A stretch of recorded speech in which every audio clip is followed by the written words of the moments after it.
Hi, thanks everybody for joining us today for Digital Machine Shop with Bryan Driscoll from Siemens PLM Software. We're going to get started and we're going to give it another minute or one more minute or two. I know we're at the top of the hour right now, but we're just going to give it one more minute so we can get some more people actually logged in.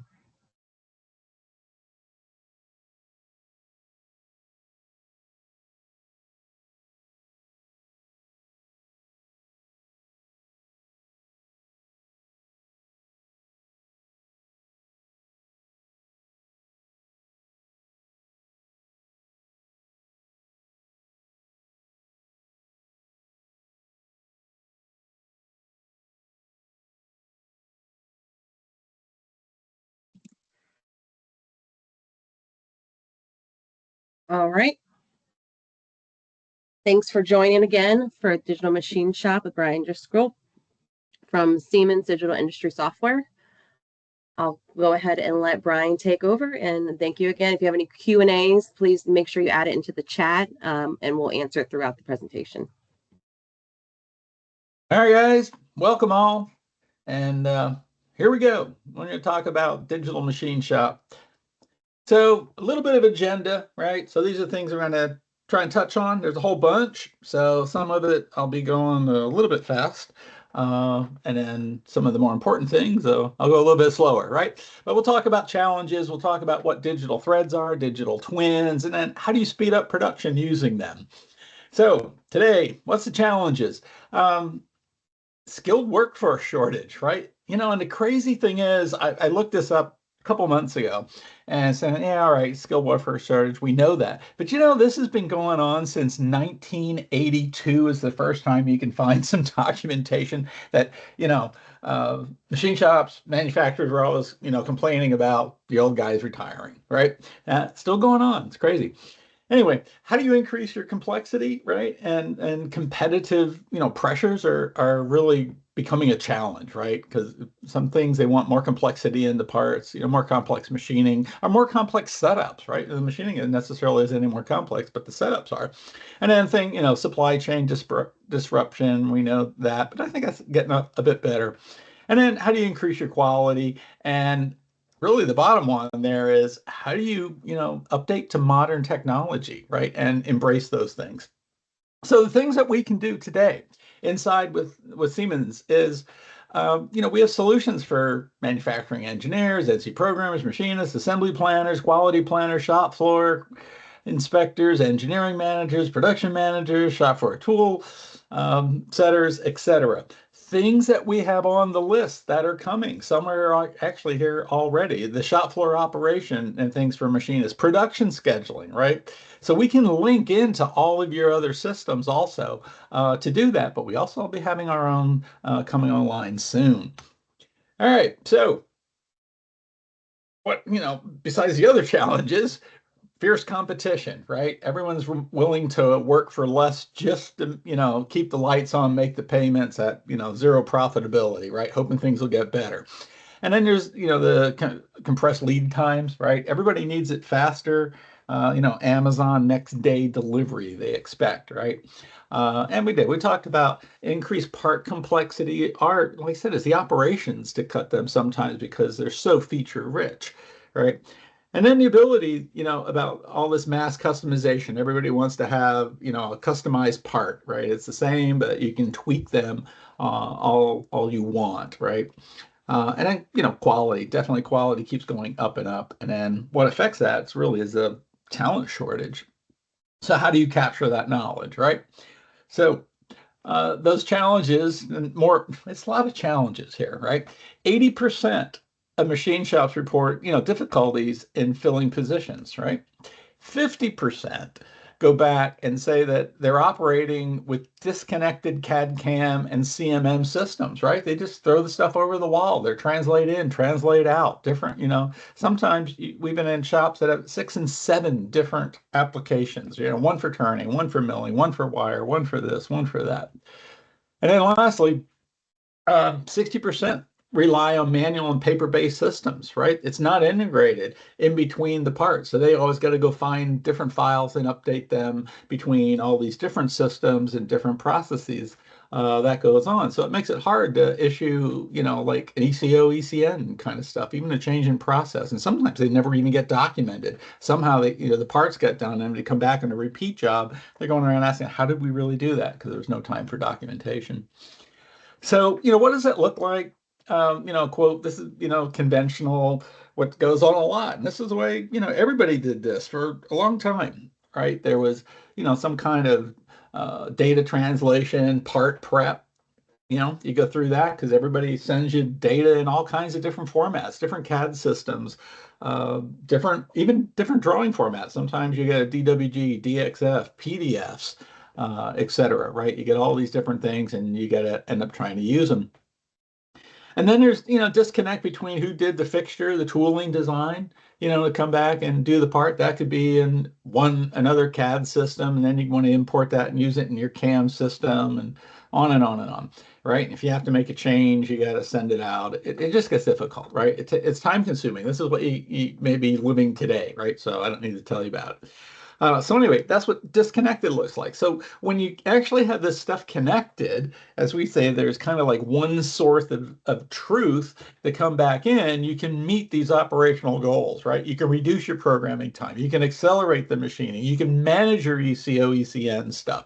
You can, maximize your resource utilization, right? To come back in. Different machines, right? So we can move jobs easier from the machine to machine. If one's tied up, you didn't have it. A new job comes in, a hotter job, et cetera. So an easier way to move things from machine to machines without having to reprogram. And then, all of this helps us control production costs, and it helps us achieve higher quality to go through. And then, the end result is it grows your business, right? So if we take a look about what are all these digital threads, everybody talks about digital threads, digital twin. This stuff's been all over like Modern Machine Shop. Every article you pick up, everyone's touting something about digital thread and twins. All right, so what do they do? And kind of what are they? So I'll show you a couple things of how we look at them and view them, and lets you leverage and increase your production, right? What they do is they reduce programming time, right? And they accelerate, the actual machining process that can go back in, right? And it goes into a couple more steps, but those are the big two top things that what a digital thread can do with that. So if we break them down, I'm going to give you a couple different examples of these and say, this is like just a high level look at, say, from a mold shop, right?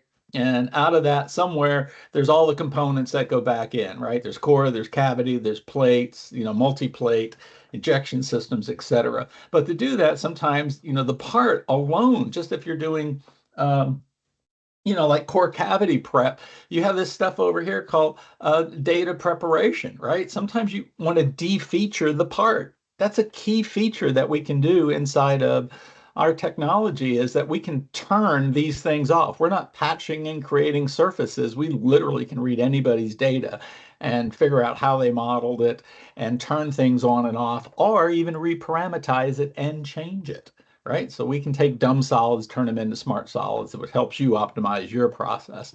We also do things like setup and machine setup and documentation. What's it going to take to do that? Do we actually have, 3 more 6-inch vices laying around if I wanted to run this thing in a 3-stage operation to it? Do I have enough tool holders? Do I have enough extension, et cetera? What do I have, and do that on hand? So we do that through machine setup, right? So we can document that. So if there's not one, it can be sent out and go back the chain. All this stuff here can come backwards and get the purchasing and planning, right? So they're aware of it. We can output this, they pick it up there, et cetera, right?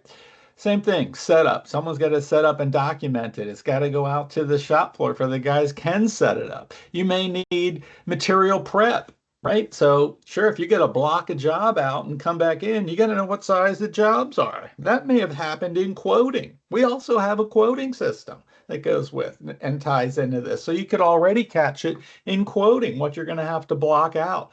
Of course, then with the same thing, and dimension, prints for it. in process drawings, quality control, all this stuff can go back into planning also, right? Anyway, this is a digital thread. So you just got to think about this. If all these things are tied together and everybody can see everything, and anybody you can update these things and go back in, it makes things a lot easier, right? So every junction, every task, there's subtasks underneath it, right? These, like I said, it's just high level. So if we look at some of those, another one here, aerospace, or we'll say multi-axis machining. Again, a design part.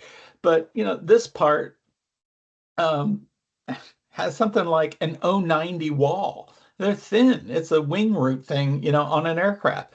I can't just pinch it and hold it somewhere, but it's going to come out of a block, right? Same thing. What about material prep? What about the parameters on material prep with this? If it's going in a dovetail vise, someone's got to cut the dovetails. Where are they cut? What's the size?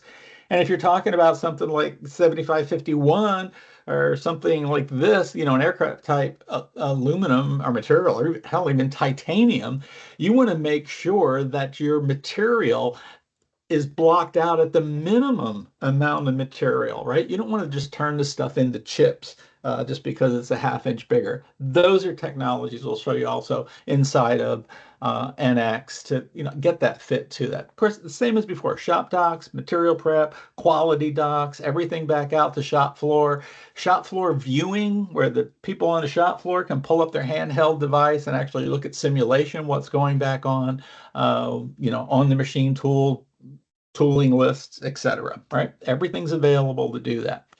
What if it's a job here? This is, like multi-operation to come back in. Everyone's a simple part, right? Little CV type, universal joint, a yoke, steering yokes, dry shaft yokes, anything like that, PTO yokes. So someone had to have a stock model. Whether, that came from industry, you got to find that. Sometimes you don't get the stock model, right? You end up with a basket full of cast parts, and now you got to figure out, how you're going to get the part in there. Will they clean up? In this case, turning fixtures, we have to have jaws that are actually, machined to make the part, right? Because there's no way we can hold on this just with a set of hard jaws, right? So they have to be done. Also had to have milling fixtures created for them, right? There was some wire EDM work to do to make the inspection fixtures. So these actually had a habit of changing. So different splines, different locations. So we had to have multiple inspection fixtures. So that's how that goes. Right, so there's a tool room thing. That's basically this middle thread says, what about the tool room? And then there's the production, right? So all of these go there is part of what we would call a digital thread, right? Over here again, you can see on the far left this is just a sampling of the kind of CAD data that you can bring into the NX environment with that. And we use it, we utilize it, we can cut parts with it, etc. For an example of when people talk about a thread, it's not just like one big loop and a thread. There's these things we would call a sub-thread, in this case, tool room. So what does a tool room look like?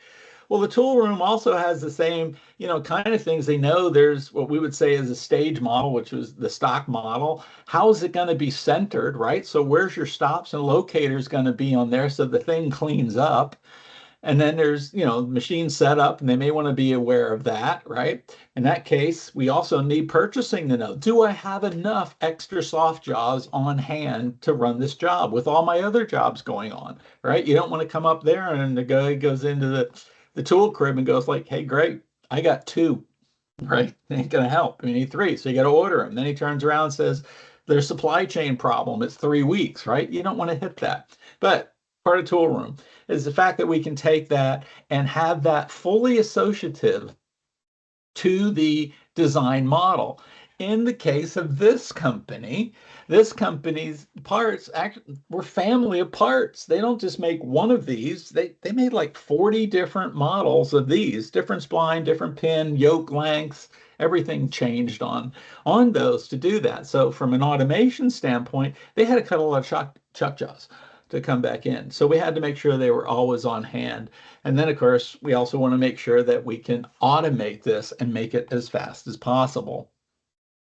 Another way to look at this would be is what if it's just you're just a smaller machine shop and you're doing a lot of ice work, right? to come back in. But on a part like this, it's not like stick it in a device and cut it once, right? That's what a lot of people think. Sure, it's a vice job, I'll stick it in and go. Well, there is a bit of planning to come up with this. Where are you going to put the vice stop? Right? So the ability in a CAM system to come back in and leverage all this CAD data in assemblies, et cetera. So I just pull a vise in, I can pull stops in, et cetera. I can figure out what my stock needs to be, again, at minimum, right? So we want to go back in and try and get that, to the smallest possible side to reduce, turning the stuff to chips.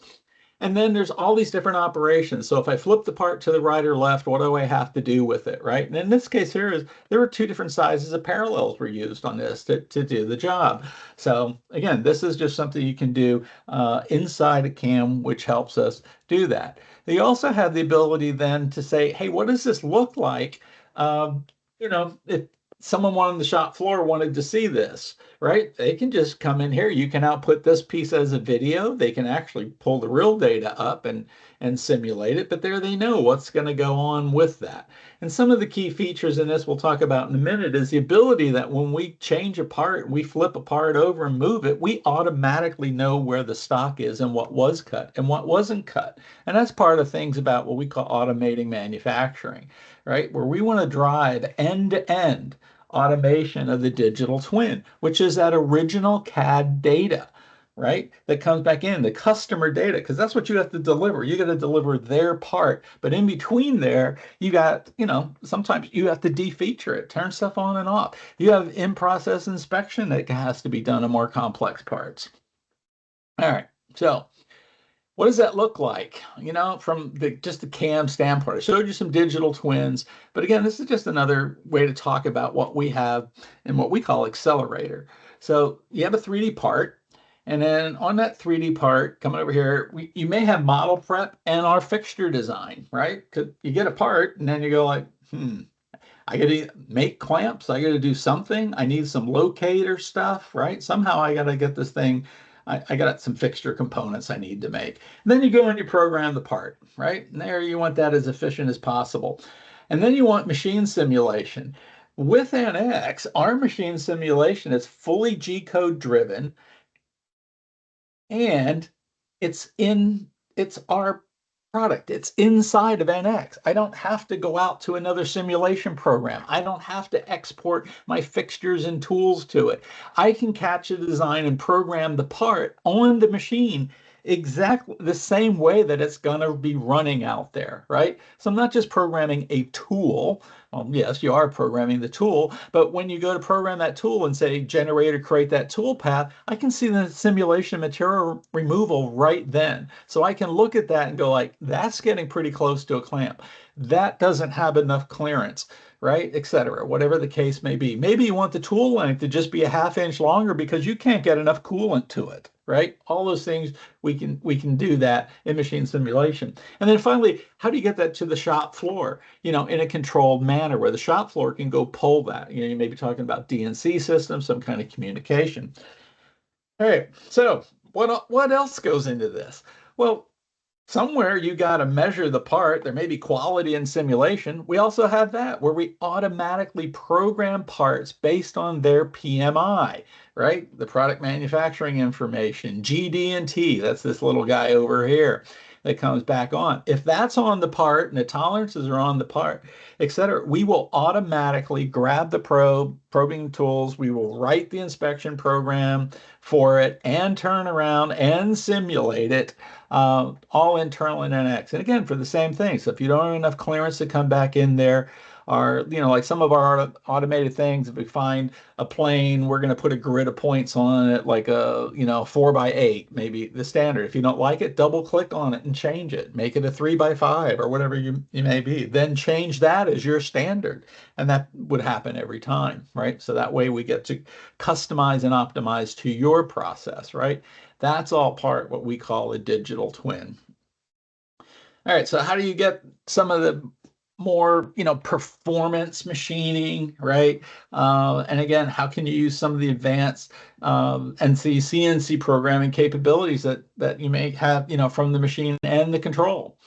So we have a wide range of toolpath this is basically they're tool path engines, right? There's a turning engine, 2.5 axis, 3 axis, 5 axis, turbo, mill turn, wire, robot, uh, on-machine programming, on-machine inspection, multi-part programming, multi-stage programming, tube milling, feature-based, automated hole milling, and all the different hole making operations that come back in are intelligent with automatic tool selection, right? I say I just got to go make that hole. I don't have to say I want to center drill, pre-drill, ream, bore, burnish, right? We we know what it is. You can just pick it. Of course, all your material removal methods, right? High speed methods, adaptive methods, all that kind of trichoidal, et cetera, right? They're all material removal methods. Your tool resource and libraries, not only ours, but we can connect up into others, right? There's many other people. You may already be using them in a different CAM solution than ours. You may be using, things like WinTool, these kind of products. They're all there for us. We can do that. We can go out the web-based tool libraries. Shop floor documentation, right? So we can produce our own shop floor docs. You can create your own templates of the way you want them. In other words, your op sheets, right? Op sheets in process, inspection sheets. There's another piece underneath that shop floor documentation also. It's called work instructions. So it'll also output work instructions. So, all that textual based things you may have, standard procedures and operations, right? Post processing, you can't drive. CAM systems are just about useless unless you can post process it and drive the machine tool, right? If not, they're just pretty lines on the screen. That's the big key thing is post processing. And then to get it right every time, so you're not having to come back and set up guys tell you, no, we got to change this or that. Machine tool simulation, it's important to do that. And G code based simulation is we do more than tool motion. We'll open and close the doors on the machine. We'll tell you if that error's out. We'll tell you if you forgot to enter a speed. We'll tell you if you didn't enter a feed, right? In other words, it's syntax checking to make sure it's absolutely ready to go to the shop floor. All right, I'll talk a little bit about each one of these just for a second or two or three or four. What about 2.5 axis milling? Well, 2.5 axis milling is, planar milling, but we do it in 3+2 mode, right? So that comes all in 2.5 axis milling, right? You can go do it anywhere you want, but it's volume based. We understand the difference between what the stock is and the part. So we'll only cut where the stock is, right? So we'll eliminate air cutting. We also keep track of that stock. We call it IPW, in process workpiece. So if you move something like multi-stage machining over here in the middle, this guy here, right? That's the part, but we got to flip it 4 times. And again, there's all, your work stops, work holding, all this kind of jazz that goes back on. But we know exactly when the part's cut here. We flip the part over in assemblies, over here, and then we flip it to that side. We flip it to that side when you're set the job up in an assembly. But we program that part. When we move over to this part, we already know what's being cut. Same thing. We know what's been cut. We know what's been cut, right? And that's the same for multi-part programming. So multi-part tombstone, it doesn't matter if the tombstone, they could be, any kind of fixture, laying flat in a table, big long gantry full of parts, whatever the case may be. They can be in any orientation, any stage you come back in, you can program one part. And that part then follows the assembly instance of the part to come back in. And the nice thing is if you get really tall tombstone type parts, so your bottom parts, maybe you have like 100 parts, a tombstone, 25 or 24 per face, something like that, right? And when you get to the top of the parts, you're starting to get some chatter, right? Because you're getting more tool pressure up there and you get a lot of leverage, like a 36-inch high tombstone. And so that may come. So you can just take any of those parts and just change that speed and feed for those up there. And then if you fix your rigidity problem or whatever the case may be, throw some more weight in the tombstone, the pallet or something, you can go back and say, hey, relink them back to the master part, right? So that way you program one part, but you have the ability to go and change things, speed, feed, depth of cut on other parts, just because they need to, at that stage, because maybe a fixture holding or a rigidity, but it still goes back to the original part at any time you want, right? So that's what we call like fully associative. So kind of if you were looking at this in a multi-setup thing, this is kind of, let's show you what like IPW does, right? So what's important here? The importance is we use CAD type assembly constraints, mating conditions, right? So the part's got to touch the little locator pins on there, right? And then we have our little clamps, right? And then here we can watch this just in material removal mode. We could do this in simulation, but that would be a little bit harder to keep track on the machine here for quick. But the process thing is IPW is we automatically transfer that part, to the next stage. So you can see that's happening there. So we only cut air, what's ever cut is shown on the other part, right? And then the same thing there on our side, rather than index it, I just left it there. So that's just a visualization, but it's the importance of the in-process work piece moves along with the part, and you don't have to position it. We keep track of exactly where that part is. You don't have to go in and try and figure out where it is. You don't have to export step files and STL files and all that jazz. Um, Another important thing to have inside of your CAM solution is drafting. You go through all this assembly setup and fixture, and the poor guy out there that's got to set the machines up, he needs to know something about it. We also need to know something about the part, maybe in process inspection drawings. Right? You may want to have that inspection drawing shown in the actual state it is with the additional material on if it's in process, right? So that ability is there. Also, we think that's very important to be able to document that stuff and have it associative. So if something changed in the machining process, then your output for your in-process inspection and quality doc should also update with it without having to go into 4 different systems and import and export views to get that correct. All right, turning. Same thing as turning is 2.5 axis milling, you could say. Turning for us is dual spindle and upper lower turret, you could say, out of the box, and over 4 axis. Same as 2.5 axis volume based.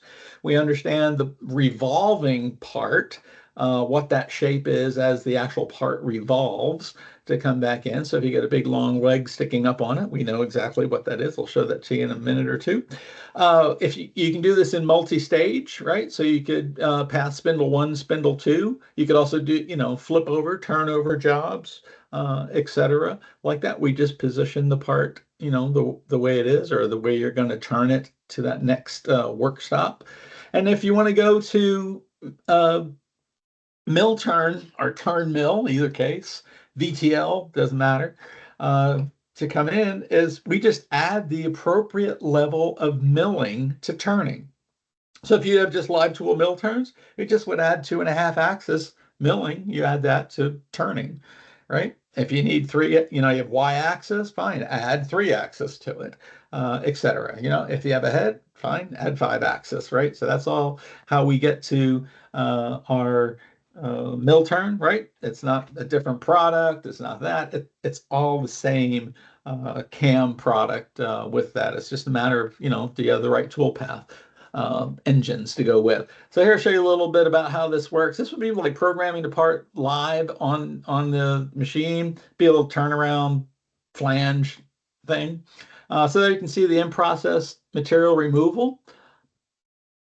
It goes back in. Of course, you can simulate this. You can show everything spinning if you want. So that, like that case there, you can see the part spin. If you want to see the tools spin and rotate like a face mill, fine, we can do that. And you can see all your inserts moving around if you like.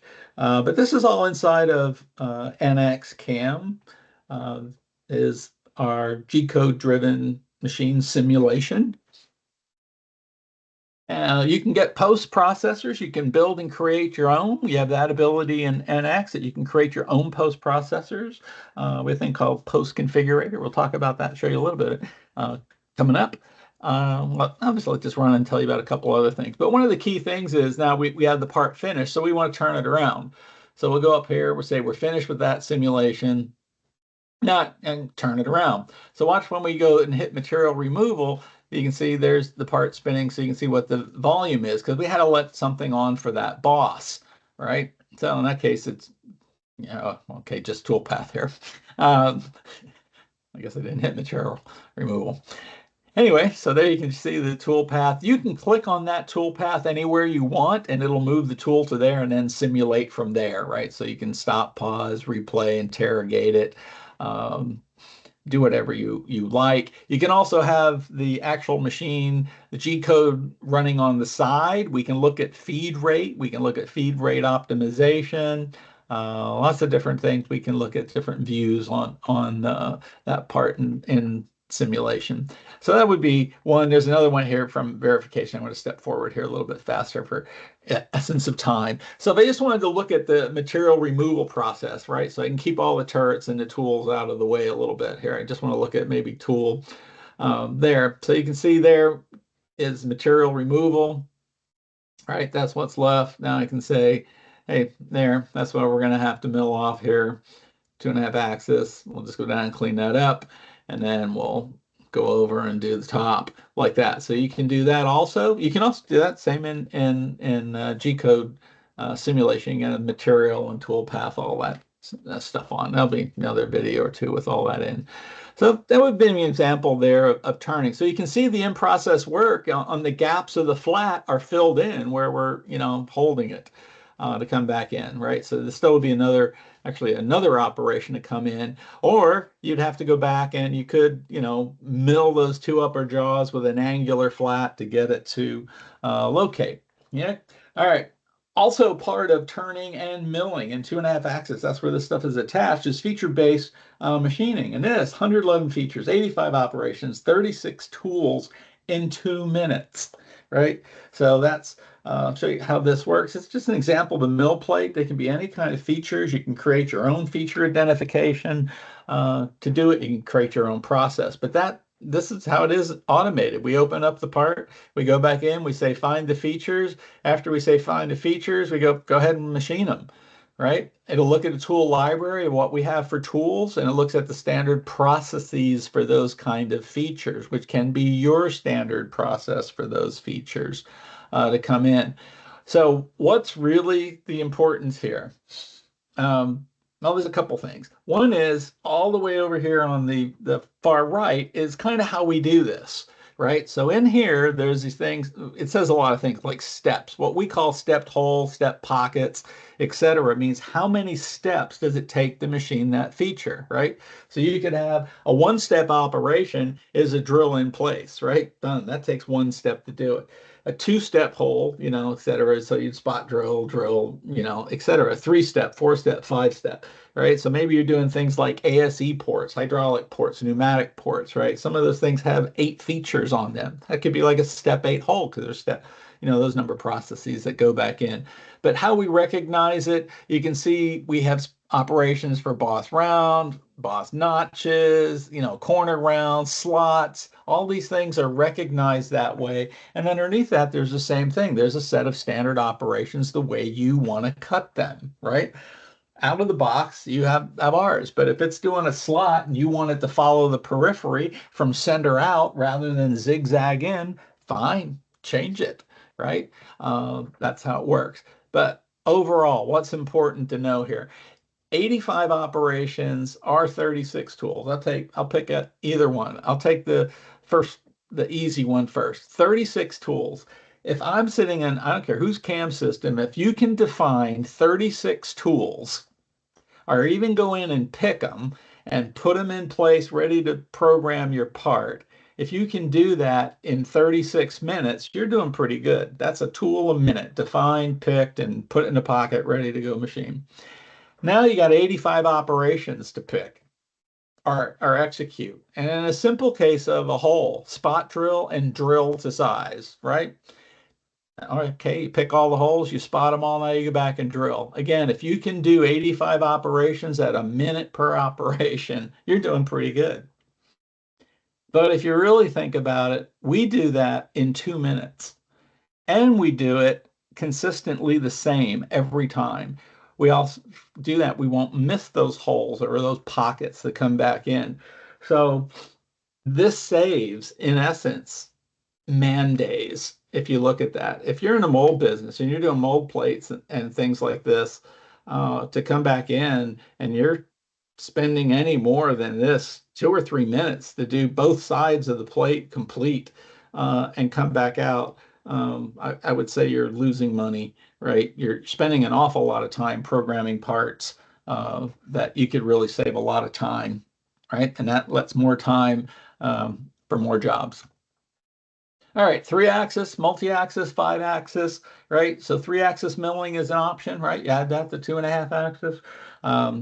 5-axis or 4-axis is also there too. You can just add that to the milling. So we like to give you the ability to right size what you want, right? We don't make you buy just one whole big package, right? If that's what you need, okay, great. But what if you just need 2.5 and 3-axis, and then you got 5 other seats of 2.5-axis? Great, you can have it that way to come with. The point is here, we have all those capabilities. We have all the adaptive milling, all the volume remove, the high-speed operations, all the different finishing methods, guiding curve methods. We have probably the best tool axis control in the industry from all of them. The ability to pick the tool and drive it any way we want, with that from tool axis and multi-axis. Same with our porting, if you'd like, advanced 5-axis, right? You get all these stem tools and you're reaching in and around them, things to do like blades and hubs and shrouded things. We have a great solution for that. 5-axis roughing, automatic 5-axis roughing. Put the part up there and say, rough it in 5-axis. Done. I don't have to pick the surfaces. I know who the part is. You take a tool, go rough it, right? Again, it talks about saving time. Again, in aerospace things, you get all this giant plate work, kind of things, or what do they call them? Yeah, I forgot the name. all the different, like rib components, that they have all these pockets, and all those pockets, everything's on an angle to come back in. So again, that's a one-pick command for us to do that part and that plate to cut all those walls in one pick, right? We get some of these plates that have 500 pockets in them like that, and we're going to pick it once and done. Okay. Again, tool axis control. It is great. Tube milling, right? All the different patterns that go back in, and it doesn't have to be a tube. I mean, anything that would be, kind of contained in between a shrouded hub on turbos, impellers, emaciators, those kind of things. We'll use tube milling techniques in there to get the material out and have a nice, really smooth finish. I talked a little bit about post-processors up there in the beginning, but yes, G-code driven machine simulation. Again, it can be multi-channel, right? So 2 channels, 2 tools moving at once, right? To do that on the part. You can create your own post-processors. They're not locked up. You can edit them, create them, change them, build your own. If you want to build your own G-code driven machine simulation, fine. We let you do that also to come back in. Or you can go out to our post hub and you can download from that. There's something like 2,000 free post processors and machine simulation kits out there. There's multiple ways to get them. If we don't have one, or if you want something customized for it, again, we offer that to do that. To do it. But you can go out to Post Hub, then you can search by the controller, you can search by the manufacturer, you can search by the type of machine. It's a 5-axis machine. You can search by the type of kinematics if you want. It's head, table, head, whatever the case may be. And we try and make it easy for you to weed through all those posts and find the right thing you need. All right, so that integrated G-code, simulation. So what about it?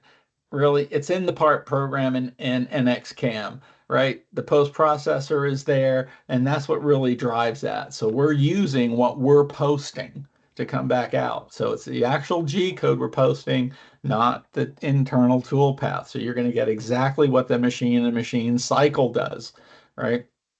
So that's the value to that, plus syntax checking, right? So it's right. And you don't have to come back, and setup guy comes back and goes like, hey, you forgot a feed rate in this tool, or you forgot a spindle speed, or you left the spindle speed at 100, or something like this. Hey, it happens, right?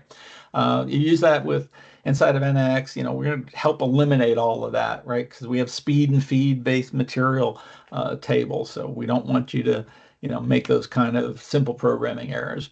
So what does it do, right? It reduces the programming time. You can help accelerate it. And then we're going to talk a little bit about how do you manage change, ECO, ECN, right? I mean, it may not be anything to do with the part. It may all be process, right? It may be, hey, I got to change a tool or whatever.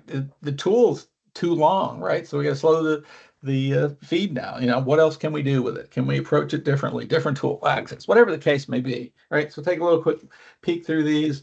Again, it's kind of like a mold part, but a mold part's always good because it has every capability from 2.5 through turning and 5-axis. But again, there's a design model that comes in. And then, what do you do with that? And some of these design models like that are so feature rich with things like all the EDM work, right, on the part. And, that EDM work up here, all these little burned stuff that comes back in, they can get in the way and affect tool paths, right? Every CAM system has the ability to jump over gaps, right?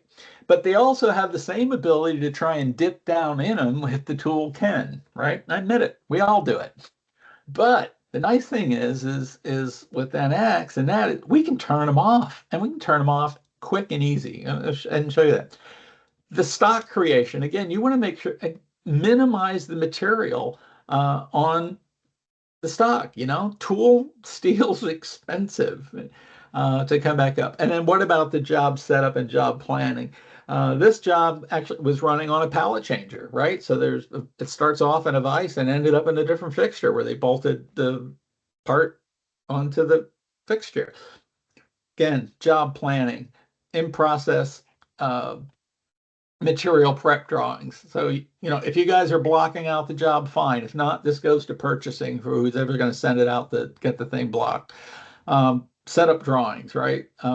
Especially to get important, you'll see on this one in a second to do it. And then, of course, your tool path. What do you need it? Your outputs, your shop docs, tooling lists, and then stuff that goes out to the guys on the floor, right? And of course, they can always do the viewing and verification on handheld devices, right? More than a video, actually go back and run it and play it. So how do we clean up a part? This is, again, totally unique to us. There's seriously no other CAD vendor. They have things they like to call close to it, but that's all it is. It's close to it. It is not that. This is absolute proprietary technology that really changes things. We understand a whole lot about topology of the part. We also help you pick things faster, single face, tangent faces, adjacent faces, region faces. You can pick points on here between these 7 points, pick all those faces underneath that. Just find boss and pocket face, just find rib, just find slots, whatever the case may be, right? And then what kind of geometry tasks do I want? Do I want to divide a face? Do I want to thicken it? These kind of things. But synchronous is really the power. Here's where I can linear dimension somebody else's dumb solid. I can put a number on it and change it if I had to, right? So I can reparameterize anybody's dumb solid, make them a smart solid again. I can go in here and again, angular dimensions, linear dimensions, radial dimensions. I can go in and modify the radius of blends. I can replace a blend. I'm not modeling them. I'm literally, if I find a blend on a face and let's say it's close to tool radius, right? But, there's tolerance on the part. So the part says, plus 10, maybe, or plus or minus 5, on all the blends, and they come back in and you got a mold part, some crazy blend radius, like maybe it's 0.223, and you go, great, I could literally touch that blend and change it to 2.5 and do it at tool radius. So that way, look at what I'm saving in multipaths and finishing, right? As long as it's, within tolerance, but you can do that, right? And we have that capability to do that. All right, so this is what it kind of looks like if you were doing that. We would call this stage modeling, right? So we're going to take a copy of the real part. You can look over here on the side. That this is just bodies, right? It's not an NX part. There's no smoke, no mirrors. It's just those are just bodies, man. You all get them. It's the same thing. I'm going to find all the connected blends on this corner notch, right? Some EDM feature. I didn't have to pick. I said one pick, right? Find the corner blends, and it goes, well, those weren't connected, so we know that's not tangent. And then we knew that one wasn't tangent, and then that one wasn't tangent. But there, we still could find it, and we fixed the part. There it is. So we took them off. We turned them off. That's what it says over there on the left. Delete the face, but it's history. Now with one pick, I say find the slot, turn it off. I didn't model anything. And over here on the far left, you can see it just says delete face. That's history. If I want to turn them back on, I just go back there and say, hey, unsuppress them. Okay, they're off, they're on, right? So you have that. And again, the same thing with that. That's some kind of clip face thing. You could, go in and turn those off. So you can defeature the part really pretty quick to come back in. So what happens next in your setup assemblies, and we call IPW transfer. So, all right, so we went through and programmed the first operation on the part over here, right? So we got the part, they did it as a vise, and then, they wanted to mill it. So we got to move it to the other pallet where the other fixture's on. But how's that done? Well, first we, machined that part. And I'm going to go here. This is another nice thing. Here's the arrangements of the machine. There's operation 1. That's operation 2. That's with the second pallet and their fixture. Now I'm going to go here and say, who's the work part, right? And who's the stock right there? There's the in-process stock came over from the first operation. I didn't have to position it. It knows where it came from. It knows where it belongs on the part, and it just puts it in place. Now, these are my standard operations for the second one. I always face mill. I do adaptive roughing and rest milling. I don't even have to touch the part or find the faces. If I want to, I can. I don't have to, because I'm going to, in this case, I just say, I want to machine the part. And I have these as standard operations on every part. You come in, I always face mill. If I didn't want to face mill, I go over there and just delete it. Oh, we also, look at this. I didn't process the toolpath. I just selected it, and we preview what you're going to get that fast. That's that middle icon over there that says, what's it going to look like? So you may go like, oh, I don't want to spend, a minute and a half processing a toolpath here because that's got too many stair steps in it, right? I could go back here and change my depth of cut or whatever the case may be. But that's what we call really a rapid preview is this guy. Before I even process to cut that part, I can go like, is that going to be what I want? Yeah, okay, go ahead and do it. All right. Okay, so that's that. So what did we do about an ECO? So no matter what the case may be, in this case, if you're in the mold business, you know how that works. Everybody sends you a different part every other day, and they wonder why it costs more. So here again, we had a part. It was that same part, but there you go. You got a notification in an email. It's like, see attached. Here's a new part. Great. And now you go, all right, let's get it set up, change it. Maybe you have to reprogram parts of it. Maybe you got to start over. I've seen those horror stories.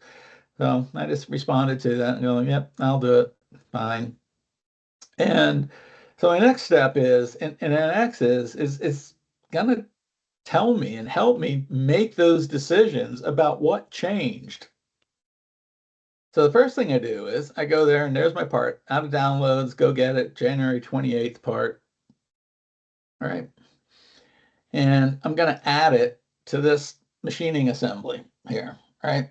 So I can turn off the device and all this kind of jazz, or you can let it on too, it doesn't matter. So I'm going to go to assemblies and I'm going to say I want to add a component. Well, the component I want to add is the, Rev 2 of the part. And remember, these are dumb solids. These aren't NX parts. If it's an NX part, it automatically would be there, right? But you still could do this.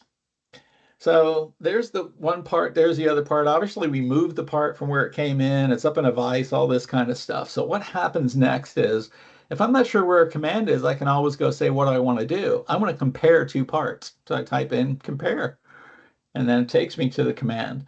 So I look at this and say, I want to compare that part, that's part 1, with my that part, sample part. And I hit compare. This is all in CAM, right? This is not an add-on, nothing like that. It's just part of CAM because the only way you got to have this stuff to work to be efficient. So now they're showing me what's the difference. The one on the top is the original part, right?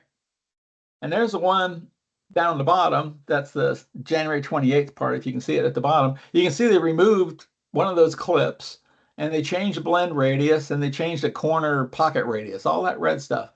All right, that's changed. They're missing. There also had to be changes. Everything in yellow is changed. See, if you look over the dialog over on the left, it goes absent, right? Those things are gone. They didn't do that anymore. And the other stuff in yellow is changed, right? And then I can look at the current part, and evaluate them and window zoom around, all this kind of stuff, and evaluate what's going to change. So that way I have some idea of what's changing on the part and how it may affect my machining process. So I know what to expect. So how do we implement it? So the way we implement it, actually is the next slide. The way we implement it is this way. So there's the part. I went through and checked it out. And actually, it would have been in the same thing, but I'll kind of show it to you semi-twice. I'll go there and say, hey, I want to get the new part. This is the updated part. Rev B, C, D, E, whatever the case may be. So now I'm going to start telling CAM what to do with it. Before I just was looking at it and going like, hey, what changed? Let me know. Right? Which that's a good thing for your sales and planning guys, right? They can look at that and go back to the customer and tell him about what it's going to cost to issue that ECO if you're in one of those good cases where you can charge for that. So here we're going to say, same thing, I'm adding a part to the assembly, and there they lay it two different places. But just about as soon as I go back in here and update the assembly, right? Here's your next they snap right into place. So there's see the January 28th right underneath the vise? That's the new one. The old one is still there. So if I want to go back to the old one, it's still there. That's the one underneath, So I could turn either one on, and then that way, if they, oh no, I want Rev A, Rev B, you could do that. So you can keep revisions all in one file if you want. And again, you can go back and review and look at what the changes are, all that kind of stuff here. I'm going to step through these a little bit because I'm getting a little close on time. So anyway, you update the part. You see they went red. All these guys are marked red. That shows like, oh, look, there's new geometry that changed. So it goes, I have to update the toolpath. So we'll just mark them that way that they're out of date to let you know you have to reprocess those toolpaths because there was something topologically changed with the part or something topologically changed with the stock, right? So there they are, they're updated. So now, same thing when the part goes into Op2 when it gets flipped over, what do we do with that? We go into who's the work piece. CAM still thinks the work piece is the old work piece because this is how you can control that you don't automatically, just because someone sent you a new file, you don't automatically want to necessarily cut that, right? Or you may be cutting parts that haven't been released. You never know. So that's why we'll stop here in CAM and kind of force your hand to make you go in here and say, change the work part, right? So work piece one now, right? I'm going to change him and say, no, he's actually, the January 28th piece, etc. Right. And then, of course, it gets the stock model from the other one. And then I go in and update the other one. So that way you can keep in one file, you can have multiple revisions of a part. You can go back and forth between them to do that. So that's a good thing to do that. Again, I'm going to kind of go for it. It just shows you the tool path of all the different change stuff that go on. So that's that. So how do you look at this and say, how do you take advantage of all this new technology, especially like our innovative technology? We also have robotics, and we can do all this simulation here. We can grab the part, move it spindle to spindle, come out, drop it in, run automatic inspection. We can do deburring, drilling, milling, polishing, lanishing, whatever the case may be. We have all of this, right? This is all part of NXCAM to come back in as robotics. Right. We also have hybrid additive and subtractive, right? So maybe you're going to get into additive, maybe powder bed, maybe, multi-axis printing on it like that, right? It may be fused deposition, right? We have all of these technologies in it within XCAM. To give you an example again of what this would look like kind of in a digital thread in a workflow, there's a product design. The case is, how are we going to make it? That may be a standard flange on the bottom, the yellow part, right? And then the top is, just a different connector on a manifold that goes up. Well, you need a tooling plate depending on what the process is. Even if you need a tooling plate if you're going to be laying this thing up, in like fused deposition, which is the case here. Or we may be doing it like this, where I'm going to machine that flange, kind of like you've seen before. I'm going to machine that flange, and then we're going to do an additive weld up process on the rest of it, right? Because that would be quicker, right? Yeah, I'd have to machine those holes and boss anyway, so why not do it where it's really efficient? Because trying to hold that big thing and cut it and machine it would do, you'd have to stop, machine, then lay up, stop, machine, etc. Or maybe you just want to do the plate and start from the plate. You're going to lay the cone and everything else up, right? It's all up to you, right? But that's just a bigger idea, capabilities of what you may want to do. In the bigger digital thread of it, if we look at a thread of that is, again, you make a decision, process planning, et cetera, makes a decision, quoting, y'all make a decision how you want to make it. You do the data prep from the model. In other words, I break the bottom off in this case, and I'm going to, make it one way or the other, either a plate and lay the whole thing up, or I'm going to make it a flange and do an additive, weld up from there, or fuse deposition, same kind of thing, right? Machine setup, same thing. You got to know that you can actually reach to this thing somehow. So you got to play around with some fixture design. In this case, we had to angle the part out like 35 degrees because there was no way we could get clearance enough to get the head down to it, right? Because no matter how you position it, we couldn't get there. So you got to play with this stuff. And sometimes that's very difficult to do if you're just having someone build a fixture, and if they don't have a 3D machining, model that they can actually move and slide around, simulate a virtual one to do it, you're going to end up with a fixture that won't work, right? Especially when you get into this additive stuff and come back in. So that's an advantage. All right. So, how do they get a competitive edge? Exactly like that, because even the people doing the fixture design, whoever that may be, or to do the job planning, is you need a machine model at times to be able to move it and say, well, that actually, clear. Can I get there? Right? Do I have enough clearance, et cetera, et cetera. Right? And then of course, you have all the capabilities inside of NX and inside the whole accelerator portfolio of products to do whatever you may need. So if you're looking at this, one comprehensive solution to come back in, right, from design to inspection, fully integrated, you can have that. We have our CMM inspection where we can do the results. You can write your QC programs from that. So we can take it from off the machine or from CMM, right? We have on machine inspection, or we have CMM inspection, either of those products to come back in. How do you connect this stuff up? I mean, where do you really start to maximize the resource, your utilization, and get the ability to control your production costs, get quality up, and get to the point where you can grow your business, right? On the left-hand side of the screen, this is like our traditional stuff that we all do. We cut parts, right? We have to do tool and fixture design. We got CAM. We need CMM programming. I need some process planning, right? How am I going to get this job out? Multi-step, multi-stage fixtures, tooling, even assembly, inspection, fixtures and all this kind of stuff. Do you have enough tools on hand, the tool library? But how do you want to connect that up to the rest of the company? We have shop floor connectivity. We have shop floor validation. Software products. Of course, we have our CNC machining, shop floor data management access, right? So in other words, like DNC solutions to request, information on the shop floor, tool management, our capabilities to come back in. We call it MRL, which is our resource manager. And all of our CMM inspection execution to go back and actually do your measured inspection QC reports, all of that. One thing, one product, right? This is all Siemens solution to do that. CAM also comes with the capabilities, what we call Team Center Share.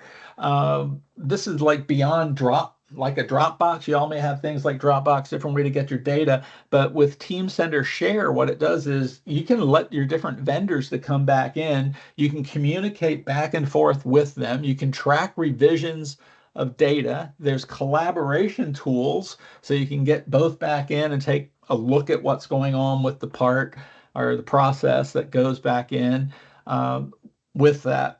And of course, then you can update, kind of like what I showed there, ECO, ECN, you can send that back out. That's Team Center Share, comes with CAM to come back out, cloud-based, right, to come back in, secure cloud storage, right? You can have that for each one of your vendors that come back in or your customers, right? So it's a great tool to come back in, but it's part of CAM, right? So how does that work out? This is what we found, and same thing with the Tech Clarity group did, and is the fact that they found 28% of the top performers, they're more likely than their peers to use automation to support all of their different handoffs, going from machine to machine or process to process, right? And they also automate all those handoffs between each phase, right? So they use a single digital model throughout the whole process, and there's, in other words, a digital twin to go back in. That's really how the top 28 people really, are improving their business, improving their bottom line. How do we do it with that, and how do they do that? It's Siemens Accelerator, and what Accelerator is exactly this. We have all these capabilities: electronics, mechanical, the outer ring, simulation, collaboration, manufacturing, right? And then inside is how we get this stuff together, design, realize it, right? And get things optimized to come back in. So there's the next layer inside. So that's all those are different product areas to come back in, right? So mechanical would be like mechanical CAD, simulation, FEA, right? So mole flu, thermal, these kind of things are up there. Our collaboration tools to go back in. Of course, all our different applications. Then finally, all the manufacturing support, right? So throughout all of that, we use a comprehensive digital twin. We personalize it. It's adaptable, modern interface. You can do all that to do it. So it's right sized to fit you, right? It's streamlined to fit you for menus, the best process to do that. We use AI to help do that. We remember what you last used. We can predict what you're going to do every time, right? So we help optimizing the interface and what you continually use through AI. Again, we're flexible and open in our ecosystem, right? So just like the example of post-processors, how many people are using post-processors out there? You can't edit. You got to go back to the manufacturer to edit and make a change. We're open. We're open with our feature base to make your own process. We're open to everything from toolpath options to do that. So we're very open architecture to right size it to the way you want to cut parts and make things work for you. What are the advantages, right? You can create the digital twin from anybody's part that's coming in. You can drive them end to end all the way through the manufacturing process. We can reduce the time to market by using that digital process and automation. And we can, help improve that quality. Again, the automation really helps improve that quality by predicting, eliminating, errors that can happen going through and programming parts.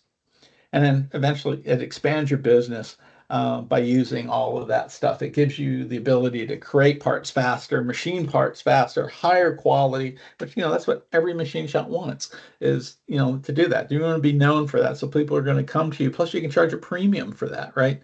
So this is all a good thing. You can do that all through Accelerator. That's it. Thank you. So we should be pretty close to like 2 minutes over. Pretty close. Thank you for your time. If you have any questions, ask away. If not, I, ask you to, contact your reseller, contact Swoosh there. They can answer you a whole bunch of things like that. They can show you all in depth, deeper dive stuff into anything. So that's about it for me on my end, unless y'all got any questions.